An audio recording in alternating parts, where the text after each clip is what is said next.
Anasının karınım, yürek bağım dinlemeyiz. Kimin bağlar getirsem, sen almadık bolluğuyuz. Ne deyin aşık kalma, yanar o da sarlamayız. Basma menden basmayız, gülüm soğuğu geçmeyiz. Yoluma gül düşeyin, başka yolun geçmeyiz. Yoluma gül düşeyin, başka yolun geçmeyiz.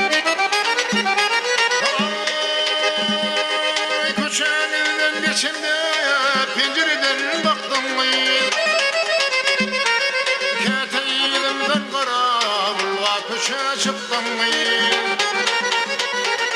Eğer haber kataysam sen ağrıyına baktım Ne deyin aşık kalma yanar o da yaktım Basma menden basma gülüm soğuğu geçme Yoluma gül düşeyin başka yollar geçmeyin Yoluma gül düşeyin o başka yollar geçmeyin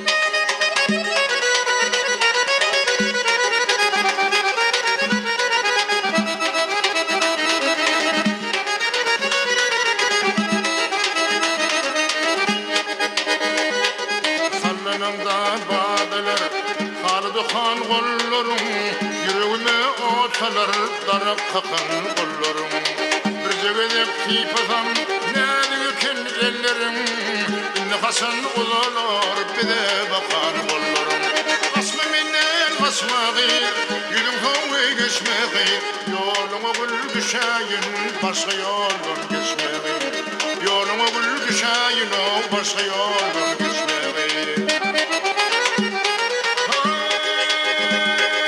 Basma menden basma gönülden iyi bilecek